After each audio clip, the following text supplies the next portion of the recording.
Kim Jong-Un, the supreme leader of North Korea, while there are a lot of gaps in what we know about his childhood, we do know that he is widely feared and rules his country on a very tight ship. But when it comes to his spending habits, he leaves very little to the imagination and really knows no limits to how much he spends.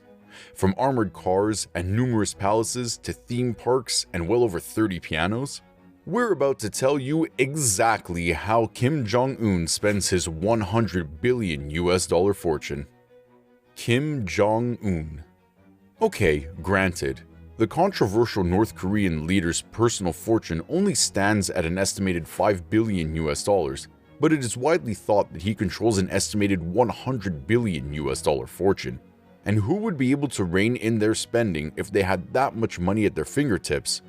And to be honest, who would want to? It is believed that Kim was born on January 8th of 1982. Yes, we said believed to have been born on, because nobody knows his actual date of birth. Born in North Korea, Kim is the third son of Kim Jong-il and reportedly attended school in Switzerland from 1993 to 2000. When he returned to North Korea, he attended Kim Il-sung University, which is a leading officer training school. In 2011, he officially started his political career.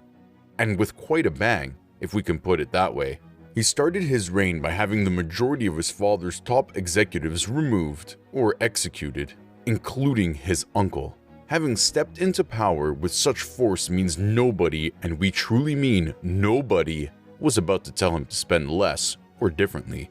As his father did, Kim has a soft spot for cars, specifically for mercedes-benz. While he inherited quite a few from his father, he has not wasted any time in building his very own collection. Among the beautiful cars in his 100-car-strong collection is an armored Mercedes-Benz S600 limousine, which is one of the 30 he inherited from his father. It reportedly came with a price tag of almost $2 million. What do you get for that kind of money? In short, complete peace of mind. This impressive car can apparently withstand full metal jacket-pierced bullets, C4, grenades, and even has a self-sealing fuel tank. And perhaps the most impressive of all of its features is its 5.5-liter V12 engine. We guess that he knows he is not as loved as he is feared. Another one of his pricey vehicle purchases was when he bought a more practical car, a Range Rover L322. This car is supercharged with a 5-liter V8 engine capable of producing 503 horsepower. It's a more practical choice because while North Korea has seen quite a lot of infrastructure upgrades over the past few years, there are still many rugged areas that he sometimes travels through. And if the Merc limousine costs $2 million to buy, then surely the repairs would be just as pricey. However, just in case the Merc is out of commission, Kim has a replacement ready and waiting, an armored Rolls-Royce. The Phantom is no doubt the king of luxury vehicles, and the armored version is only produced on demand for serious VVIPs, at an estimated cost of $3.3 million.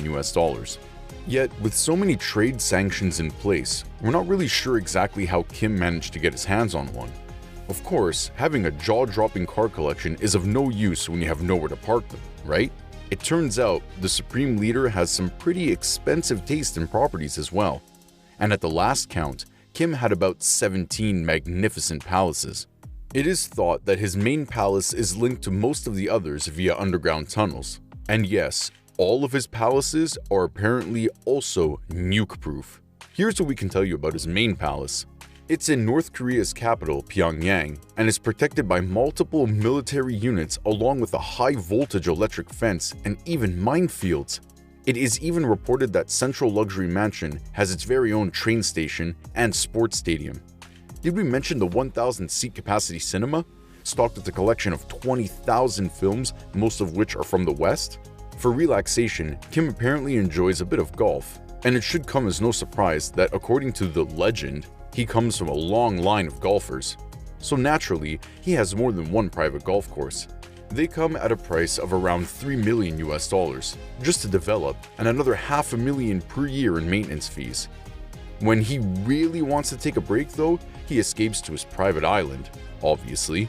We don't have too many details about life on his island, but if NBA legend Dennis Rodman is to be believed, then Kim has his island set up to be the ultimate party destination.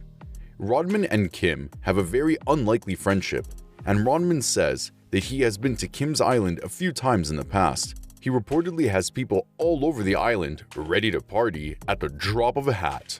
Just wait until we unload the details of his party boat a little later on. You are definitely going to want to hear more about it. But before we do tell you more, remember to hit the like and subscribe buttons. Kim might have a reputation of being a dictator, but it seems the man loves to have some fun too. Why else would you have your very own theme park built? Word on the street is he commissioned the development of the Pyongyang amusement park and the Munsu water park at a cost of $100 million, but wasn't very impressed with the final product. Apparently, he called them pathetic after visiting them for the first time. And to be honest, we're not quite sure what he envisioned if he called them pathetic. For starters, the water park covers an area of 15 hectares and has both indoor and outdoor activities available all year round.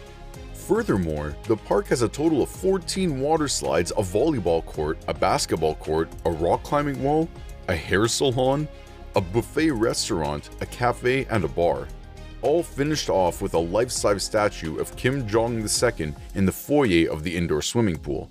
Another bizarre thing he has spent a fair share of money on is his 30 pianos. Whether he plays, we can't confirm, though we don't think so. Then again, children in North Korea are apparently taught that Kim learned to drive when he was just 3 years old, so we guess he is a magnificent concert pianist as well. 30 pianos at $60,000 each might sound like a lot, but remember, he has 17 palaces and each palace surely needs more than one piano. However, it's his party yacht that will leave you speechless. Kim's Princess brand luxury yacht is decked out with twin twisting water slides, an Olympic-sized swimming pool, and a multi-story lounge, to name but a few features. Some news outlets have described the 260-foot-long yacht as a floating amusement park. And what would a supreme leader be without his own private jet? This hotel with wings is very aptly named Air Force One. He hasn't exactly given news agencies the grand tour of it yet, but the select few who have been on board says it has crystal ashtrays and leather couches, which to be honest doesn't sound that far-fetched. What does sound strange though is that the plane only cost an estimated $1.5 million. It sounds a little cheap, doesn't it? Well, at least when you take into account that he has a watch collection worth $8 million. But then again, rich people do sometimes spend weird amounts of money on weird items. Nonetheless, Kim Jong-un certainly prides himself on having an excellent sense of fashion, so we're not too surprised that he has a variety of watches to choose from every day. And lastly, we feel it's only fair to mention that he does not spend his fortune only on himself, he also spoils his wife with lavish gifts.